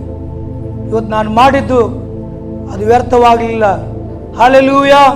ಅದಕ್ಕಾಗಿ ಪ್ರಿಯ ದೇವರ ಮಕ್ಕಳೇ, ದೇವ್ರ ವಾಕ್ಯ ಹೇಳ್ತದೆ, ನಾನು ಗುಣವಾಗ್ತೇನೆ, ನನಗೆ ಆರೋಗ್ಯವಾಗ್ತದೆ. ಯಾಕಂದ್ರೆ ಇಷ್ಟು ದಿನ ನಾನು ನರಳಿದೆ, ಬಳಲಿದೆ. ಆದರೆ ಇವತ್ತು ಆ ಜನರ ಗುಂಪಿನಲ್ಲಿ ಯಾವಾಗ ಹಿಂದಿನಿಂದ ಹೋಗಿ ಆತನ ವಸ್ತ್ರದ ಉಡುಪನ್ನು ಮುಟ್ಟಿದ್ಲು, ತಕ್ಷಣ ಏನಾಯ್ತಂತೆ? ನೋಡ್ರಿ, ನನ್ನ ದೇವರು ಒಂದು ಮಾತು ಹೇಳಿದ್ರೆ ಸಾಕು, ಒಂದು ನುಡಿ ಸಾಕು, ಒಂದು ವಚನ ಸಾಕು, ಗುಣವಾಗಲೇಬೇಕು. Hallelujah, hallelujah. ಇವತ್ತು ದೇವರ ಆತ್ಮ ಹೇಳ್ತಾ ಇದ್ದೇನೆ, ನೀವು ಸೈತಾನ ಶಕ್ತಿಗಳಿಂದ ಕೆಲವರು ಬಂಧಿಸಲ್ಪಟ್ಟಿದ್ದೀರಾ. ಮನೆಯಲ್ಲಿ ನೀವು ನಿದ್ರೆ ಮಾಡ್ತಾ ಇಲ್ಲ, ಕೆಲವರಿಗೆ ಕೆಟ್ಟ ಕೆಟ್ಟ ಕನಸುಗಳು ಬರ್ತಾ ಇದ್ದಾವೆ. ದೇವರು ಹೇಳ್ತಾ ಇದ್ದೇನೆ, ಇವತ್ತು ಎಲ್ಲ ಕೆಟ್ಟ ಕನಸುಗಳಿಂದ ನಾನು ನಿಮಗೆ ಬಿಡುಗಡೆ ಕೊಡ್ತೀನಿ. ಹಲ್ಲೆಲೂಯಾ. ನಾನು ಅಲ್ಲಿ ನಿಂತಿರುವಾಗ ನನಗೆ ಗೊತ್ತಿಲ್ಲ ಅಲ್ಲಿ ವಾಕ್ಯ ಹೇಳುವಂಥ ಪಾಸ್ಟರ್ ಅವ್ರ ಮಗಳು ಅಂತೇಳಿ ನನಗೆ ಗೊತ್ತಿಲ್ಲ. ಪಕ್ಕದಲ್ಲಿದ್ದೇನೆ, ಅವಳು ಮಾತ್ರ ಆರಾಧನೆ ಮಾಡ್ತಾ ಇದ್ದಾಳೆ. ದೇವರ ಆತ್ಮ ಹೇಳಿದ, ನಾನು ಅವಳಿಗೆ ಡಬಲ್ ಅನಾಯಿಂಟಿಂಗ್ ಕೊಡ್ತೇನೆ ಅಂತ ಹೇಳೋದು. ಹಲ್ಲೆಲೂಯಾ. Double anointing. ಯಾಕಂದ್ರೆ ನಮ್ಮ ದೇವರು, ಈಗ ನಾವು ಅಭಿಷೇಕದಲ್ಲಿದ್ದೇವೆ, ಇನ್ನೂ ಹೆಚ್ಚಾಗಿ ಅಭಿಷೇಕ ಹೆಚ್ಚಾಗಲಿಕ್ಕಿದೆ ಸಭೆಯಲ್ಲಿ. ಹಲ್ಲೆಲೂಯಾ. ನಾ ರಿಯಲ್ ಆಗಿ ಹೇಳ್ತಾ ಇದ್ದೀನಿ, ಇದು ಒಂದು ಬದಲಾವಣೆ ಆಗಲಿಕ್ಕಿದೆ. ಆರಾಧನೆಗಳು ಬದಲಾವಣೆಗಾಗಲಿಕ್ಕಿವೆ. ಅನೇಕ ಕಾರ್ಯಗಳು ದೇವರಲ್ಲಿ ಮಾಡಲಿಕ್ಕಿದ್ದಾನೆ. ಹಲ್ಲೆಲೂಯಾ. ಹಲ್ಲೆಲೂಯಾ. ಎಲ್ಲರೂ ಎದ್ದು ನಿಂತ್ಕೊಳ್ಳೋಣ ಒಂದು ಸಮಯ. Please everybody stand up. ಎಲ್ಲರ ಕಣ್ಣುಗಳು ಮುಚ್ಚಿರಿ. ಯಾರು ಕಣ್ ತೆರಲಿಕ್ಕೆ ಹೋಗಬೇಡಿ. ಎಲ್ಲರ ಕಣ್ಣುಗಳು ಮುಚ್ಚೋಣ. ಚೆನ್ನಾಗಿ ತಟ್ಟೋಣ. ದೇವರಿಗಾಗಿ ಮಾತ್ರ ನಾವು ತಟ್ಟೋಣ. ಎಲ್ಲರೂ, ಎವ್ರಿಬಡಿ. ಯಾರನ್ನು ನೋಡ್ಲಿಕ್ಕೆ ಹೋಗಬೇಡಿ. ಹಲ್ಲೆಲೂಯಾ. ಹಲ್ಲೆಲೂಯಾ. ಯಾರು ಕಣ್ತೆರಲಿಕ್ಕೆ ಹೋಗಬೇಡಿ. ಎಲ್ಲರ ಕಣ್ಣುಗಳು ಮುಚ್ಚೋಣ. ದೇವರೇ, ಈಗ ನನ್ನೊಂದಿಗೆ ನೀನು ಮಾತಾಡಿದಿ ಅಂತೇಳಿ. ಹಲ್ಲೆಲೂಯಾ. ಹಲ್ಲೆಲೂಯಾ. ಯೇಸು ಮಸೀಹ್ ಕಿ, ಯೇಸು ಮಸೀಹ್ ಕಿ. ಹಲ್ಲೆಲೂಯಾ. ಹಲ್ಲೆಲೂಯಾ. ನಿನ್ನಂತ ದೇವರು ಯಾರೂ ಇಲ್ಲ, ನಿಮ್ಮ ಹಾಗೆ ಪ್ರೀತಿಸುವವರು ಒಬ್ಬರು ಇಲ್ಲ. ನಿನ್ನಂತ ಚೆನ್ನಾಗಿ ತಟ್ಟೋಣ.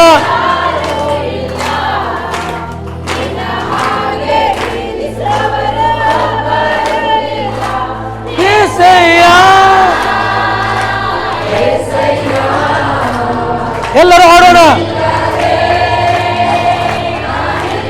ಹೃದಯದಿಂದ ಹಾಡೋಣ. ಮನಸ್ಪೂರ್ವಕವಾಗಿ ಹಾಡೋಣ. ದೇವರ ಅಭಿಷೇಕ ನಿನ್ನ ಮೇಲೆ ಇಳಿದಿದೆ. ಇವತ್ತಿನ ಯೇಸು ನಿಮ್ಮನ್ನು ಮುಡ್ತಾ ಇದ್ದಾನೆ ಈ ಸಮಯದಲ್ಲಿ.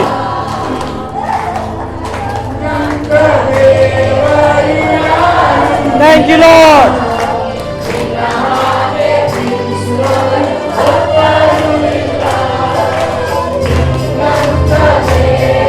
ತಟ್ರಿ, ಚೆನ್ನಾಗಿ ತಟ್ರಿ. ದೇವರ ಅಭಿಷೇಕ ಮೂವ್ ಆಗಿದೆ. God is touching the name of Jesus.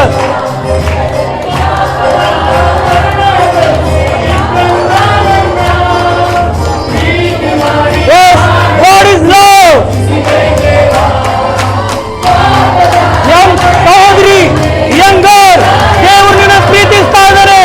young boy, ನನ್ನ ಯೇಸು ನಿನ್ನ ಪ್ರೀತಿಸ್ತಾ ಇದ್ದಾನೆ ಇವತ್ತು. ಈಗಲೇ ಗುಣ ಹೊಂದಿರಿ. ಈಗಲೇ ಬಿಡುಗಡೆ.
Everything is change.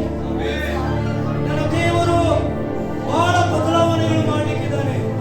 ನಿಮ್ಮ ಜೀವನದಲ್ಲಿ, ನಿಮ್ಮ ಕುಟುಂಬದಲ್ಲಿ, ನಿಮ್ಮ ಕೆಲಸಗಳಲ್ಲಿ, ನೀವೆಲ್ಲಿ ಹೋಗ್ತಿರೋ ಅದರಲ್ಲಿ ದೇವರು ಅದ್ಭುತಗಳು ಮಾಡಲಿಕ್ಕಿದ್ದಾನೆ.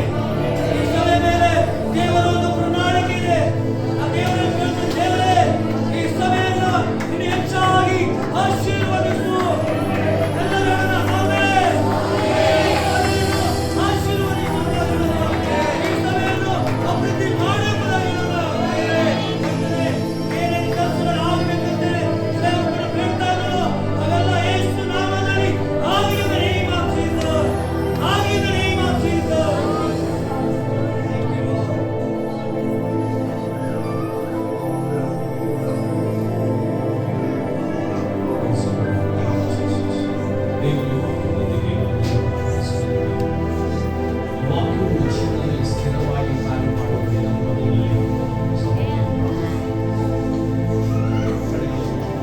ವಾಕ್ಯವು ನಿಮ್ಮ ಜೀವಿತದಲ್ಲಿ ಸ್ಥಿರವಾಗಿರಬೇಕು. ಈ ವಾಕ್ಯವು ನಿಮ್ಮ ಜೀವಿತಕ್ಕೆ ಹಿಮ್ಮವಾಗಿರಬೇಕು. ಈ ವಾಕ್ಯವು ನಿಮ್ಮೊಟ್ಟಿಗೆ ಮಾತನಾಡಿರಬೇಕು. ಈ ವಾಕ್ಯವು ನಿಮ್ಮನ್ನು ನಿತ್ಯವೂ ನಡೆಸುತ್ತದೆ. ಈ ವಾಕ್ಯವು ನಿಮ್ಮನ್ನು ಆಶೀರ್ವದಿಸಲ್ಪಡಬೇಕು. ನಮ್ಮನ್ನು ಬಹಳವಾಗಿ ಪ್ರೀತಿ ಮಾಡುವಂತ ಪರಲೋಕದ ತಂದೆ ದೇವರೇ, ಅಪ್ಪ ಸ್ವಾಮಿ, ಈ ಮಧ್ಯಾಹ್ನ ವೇಳೆಗಾಗಿ ಸ್ತೋತ್ರ ಸ್ವಾಮಿ. ದೇವರೇ, ಬೆಳಗಿನ ಜಾವದಿಂದ ಕರ್ತನೆ ನಮ್ಮನ್ನು ಸ್ತುತಿ ಆರಾಧನೆಯಲ್ಲಿ ಕರ್ತನೆ ನಿಮ್ಮ ಬಲವಾದಂತ ಕಾರ್ಯಗಳಿಂದ ನಮ್ಮನ್ನ ಮುಟ್ತಾ ಇದ್ದೀರಿ, ಅದಕ್ಕಾಗಿ ಸ್ತೋತ್ರ. ದೇವರೇ, ಈಗ ಸೇವಕರು ಕೊಟ್ಟಿರುವಂತ ವಾಕ್ಯಗಳಿಗಾಗಿ ಸ್ತೋತ್ರ. ನಾನು ನಂಬ್ತೇನೆ ರಾಜ ಕರ್ತನೆ, ಕೇಳಿದಂತ ನಾವು ಪ್ರತಿಯೊಬ್ಬರು ಕರ್ತನೆ ಆ ವಾಕ್ಯಗಳು ನಮ್ಮ ಜೀವಿತಗಳಲ್ಲಿ ಕಾರ್ಯ ಮಾಡ್ತಾ ಇರೋದಕ್ಕಾಗಿ ಸ್ತೋತ್ರ ರಾಜ. ದೇವರೇ ಸ್ವಾಮಿ, ಈ ವಾಕ್ಯಗಳನ್ನು ಕರ್ತನೆ ನಾವು ಕೇಳಿ ಉಟ್ಕೊಳ್ಳುವುದರ ಆಗದೆ ಕರ್ತನೆ ಆ ಕರ್ತನೆ ವಾಕ್ಯಗಳನ್ನು ಕೇಳಿದಂತ ನಾವುಗಳು ಗಳಂತೆ ಕರ್ತನೆ ಕಾರ್ಯರೂಪದಲ್ಲಿ ನಾವುಗಳನ್ನ ಕರ್ತನೆ ಮಾಡಿಕಾವಂತೆ ನೀವು ಸಹಾಯ ಮಾಡಿ ಅಂತ ಹೇಳಿ ಬೇಡಿಕೊಳ್ಳುತ್ತೇವೆ ರಾಜ. ದೇವರ ವಾಕ್ಯ ಕೇಳಿದಂತ ಸೇವಕರನ್ನ ಆಶೀರ್ವದಿಸಿ, ವಾಕ್ಯ ಕೇಳಿದಂತ ನಮ್ಮನ್ನ ಕರ್ತನೆ ನಿನ್ನ ಹತ್ತಿರಕ್ಕೆ ಇನ್ನು ಸರಿಯಕ್ಕೆ ತೆಗೆದುಕೊಂಡು ಹೋಗ್ರಿ ಅಂತ ನಾವು ಪ್ರಾರ್ಥಿಸ್ತೇವೆ ರಾಜ. ಇಲ್ಲಿವರೆಗೂ ನಡೆಸಿದ್ದಕ್ಕಾಗಿ ಸ್ತೋತ್ರ ಸ್ವಾಮಿ. ದೇವರೇ ಕರ್ತನೆ ಸ್ವಾಮಿ, ನಿನಗಾಗಿ ಕರ್ತನೆ ಸಾಕ್ಷಿ ಮಕ್ಕಳಾಗಿ ಜೀವಿಸಲಿಕ್ಕೆ ಕರ್ತನೆ ಸ್ವಾಮಿ ನಮ್ಮ ತನು ಮನಗಳಿಂದ ಕರ್ತನೆ ನಿನ್ನನ್ನು ಮಹಿಮೆ ಪಡಿಸುವ ರೀತಿಯಲ್ಲಿ ನಮ್ಮನ್ನು ಬೇಯಿಸಿಕೊಳ್ಳೋದನ್ನ ಬೇಡಿಕೊಳ್ತೇವೆ ರಾಜ. ದೇವರೇ, ಇಲ್ಲಿರುವಂತ ಪ್ರತಿಯೊಬ್ಬರನ್ನ ಹೇರಳವಾಗಿ ಆಶೀರ್ವದಿಸ್ರಿ. ಅವರ ಜೀವಿತದಲ್ಲಿ ಕರ್ತನೆ ನೀವು ಹೊಸ ಕಾರ್ಯ ಈಗ ಪ್ರಾರಂಭ ಮಾಡಿದ್ದೀರದಕ್ಕಾಗಿ ಸ್ತೋತ್ರ. ಒಂದು ಹೊಸ ತಿರುವು ತಂದಿದ್ದೀರದಕ್ಕಾಗಿ ನಿಮಗೆ ಸ್ತೋತ್ರ. ನೀವು ಮಾಡಿದಂತ ಕಾರ್ಯಕ್ಕಾಗಿ ಸ್ತೋತ್ರ. ಬರುವ ದಿವಸಗಳಲ್ಲಿ ಸಾಕ್ಷಿ ಮುಖಾಂತರವಾಗಿ ಅವರನ್ನು ಕಾಣಲಿಕ್ಕಿದ್ದೇವೆ, ಹೀಗಾಗಿ ನಿಮಗೆ ಸ್ತೋತ್ರ ಸಲ್ಲಿಸ್ತೇವೆ. ಘನ ಮಾನ ಮಹಿಮೆಗೆ ಸಲ್ಲಿಸುತ್ತಾ ಯೇಸುವಿನ ಪರಿಶುದ್ಧವಾದ ನಾಮದಲ್ಲಿ ಪ್ರಾರ್ಥಿಸಿ ಬಿಡುವುದೇ.